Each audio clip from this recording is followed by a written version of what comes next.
Hello, ഇന്നത്തെ ഉച്ചയൂണിൻ്റെ ഒരുക്കങ്ങൾ നോക്കിയാലോ. ഇന്ന് പ്രധാനമായും മാമ്പഴ പുളിശ്ശേരിയാണ് ഉണ്ടാക്കുന്നത്. എൻ്റെ മോന് ഭയങ്കര ഇഷ്ടമാണ് മാമ്പഴ പുളിശ്ശേരി. അപ്പോൾ ഇന്നലെ സാധനങ്ങളെല്ലാം വാങ്ങിക്കാൻ പോയപ്പോൾ യാദൃച്ഛികമായിട്ടാണ് നാടൻ മാങ്ങ കിട്ടിയത്. നമുക്ക് അപൂർവമായിട്ടാണ് ഇപ്പോൾ നാടൻ മാങ്ങയെല്ലാം ഇങ്ങനെ അവൈലബിൾ ആയിട്ടുള്ളത്. കാരണം ഇത് വരുമ്പോൾ തന്നെ പെട്ടെന്ന് തന്നെ ചിലവായി പോകുന്നത് കൊണ്ട് തന്നെയാണ്. ഇങ്ങനത്തെ മാങ്ങകളും സാധനങ്ങളൊക്കെ കിട്ടാത്തത് കൊണ്ട് തന്നെ ഇത് ഉള്ളപ്പോൾ തന്നെ പെട്ടെന്ന് തന്നെ വിറ്റ് പോകാറുണ്ട്. ഞങ്ങൾ ചെന്നപ്പോൾ തന്നെ ഇത് കൊണ്ടിട്ടത് ഉണ്ടായിരുന്നുള്ളൂ. അതുകൊണ്ട് ഞങ്ങൾക്ക് നല്ല ഫ്രഷ് സാധനം തന്നെ കിട്ടുകയും ചെയ്തു. അപ്പോൾ തന്നെ മോൻ മാമ്പഴപ്പുളിശ്ശേരിയുടെ കാര്യം പറഞ്ഞു. അവന് വലിയ ഇഷ്ടമായത് കൊണ്ട് ഞങ്ങളിത് വാങ്ങി. ചന്ദ്രക്കാരൻ എന്നാണ് അവർ കടയിൽ പേര് പറഞ്ഞത് ഈ മാങ്ങയുടെ. ഞാൻ ആദ്യമായിട്ടാണ് ഇത് കാണുന്നത്. നാട്ടുമ്പുറങ്ങളിലൊക്കെ കിട്ടുന്ന മാങ്ങയാണെന്നാണ് അവർ പറഞ്ഞത്. അപ്പോൾ ഇതിന് ആദ്യം വെള്ളമെല്ലാം ഒഴിച്ച് കുറച്ച് ശർക്കരയും ഉപ്പും മഞ്ഞളും ഇട്ട് നമ്മൾ വേവിക്കാൻ വെക്കുകയാണ്. ഇതൊന്ന് വെന്ത് വരുന്ന സമയം കൊണ്ട് നമുക്ക് അരപ്പിനുള്ള കാര്യങ്ങളൊക്കെ കൂടി ചെയ്ത് വയ്ക്കാം. അപ്പോൾ അരപ്പിന് വേണ്ടി തേങ്ങയാണ് എടുത്തത്. ആവശ്യത്തിന് തേങ്ങ.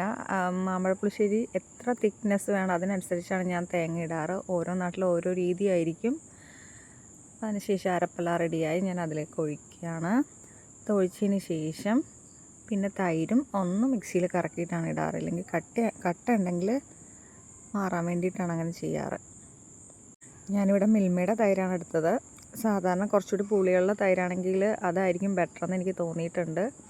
എനിക്കത് കിട്ടാഞ്ഞത് കൊണ്ടാണ് ഞാൻ ഇതെടുത്തത്. അതിനുശേഷം തിളയ്ക്കാതെ നോക്കണം. തിളയ്ക്കുന്നതിന് മുന്നേ തന്നെ നമ്മൾ തീ ഓഫ് ചെയ്യണം. ശേഷം വറവലിന് വേണ്ട കാര്യങ്ങളെല്ലാം ചെയ്ത് വറ പൊട്ടിച്ച് നമുക്കിതിലേക്ക് ഒഴിക്കാം. ഇതാണ് ഇതിൻ്റെ പ്രധാന ഹൈലൈറ്റ്. അപ്പോൾ ഇത് അങ്ങ് ചെല്ലുമ്പോഴേക്കും ഇതിൻ്റെ ഫ്ലേവർ ആകെ മാറും. അടുക്കളയിൽ തന്നെ ഫ്ലേവർ മാറുന്ന പോലെ എനിക്ക് ഫീൽ ചെയ്യാറുണ്ട്. വറ പൊട്ടിക്കുമ്പോൾ പഴയൊരു ഓർമ്മകളിലോട്ടൊക്കെ പോകുന്ന പോലെ.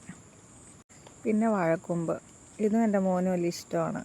ഇത് കഴിഞ്ഞിട്ടുള്ള ക്ലീനിങ്ങുകളാണല്ലോ നമ്മൾക്കെപ്പോഴും ബുദ്ധിമുട്ടായിട്ട് തോന്നാറുള്ളത്. ഇത് അരിയാൻ എനിക്ക് കുറച്ച് ബുദ്ധിമുട്ടായിരുന്നു. അതുകൊണ്ട് തന്നെ അവിടെ എല്ലാം ആയിട്ടുണ്ടായിരുന്നു. ഇതിന് ശേഷമുള്ള ക്ലീനിങ് കുറച്ചെന്ന് പറയാം, കുറച്ച് ബുദ്ധിമുട്ടാണ്. എനിക്ക് പാത്രം കഴുകാനും അങ്ങനെ കൈ നനച്ചിട്ടുള്ള ജോലികൾ ചെയ്യാൻ കുറച്ച് ഒരു മടിയുള്ള ആളാണ്. അതിനുശേഷം ആവശ്യത്തിലുള്ള സാധനങ്ങളെല്ലാം ഇട്ട് കുറച്ച് പച്ച വെളിച്ചെണ്ണയൊക്കെ ഒഴിച്ച് നമ്മൾ കുറച്ച് നേരം ഇതിങ്ങനെ വയ്ക്കും, ഇതൊന്ന് സെറ്റാകാൻ വേണ്ടി. അതിൽ വെളിച്ചെണ്ണ ഒഴിച്ച് വെച്ചില്ലെങ്കിൽ ഇതിങ്ങനെ കറ ചുറ്റുമെന്ന് കേട്ടിട്ടുണ്ട്. കറുത്ത് പോകാനുള്ള ചാൻസ് ഉണ്ട്. അതിനുശേഷം വറയെല്ലാം പൊട്ടിച്ച് നമ്മൾ ഈ ഐറ്റം കൂടെ ഇട്ട് വേവിച്ച്. ഇതിന് കുറച്ച് വേവുണ്ടെന്നാണ് പറയാറ്. എനിക്കറിയില്ല, ഓരോ സ്ഥലത്തും ഓരോ രീതിയിലായിരിക്കും വയ്ക്കുന്നത്. അപ്പോൾ എൻ്റെ അമ്മ ഇതിന് കുറച്ച് വേവുള്ളതായിട്ടാണ് പറയാറ്. കുറച്ച് നേരം അത് വേവിച്ചതിന് ശേഷമാണ് ഞാൻ ഇതിലേക്ക് വേണ്ട അരപ്പൊക്കെ ചേർത്ത് കൊടുത്തത്.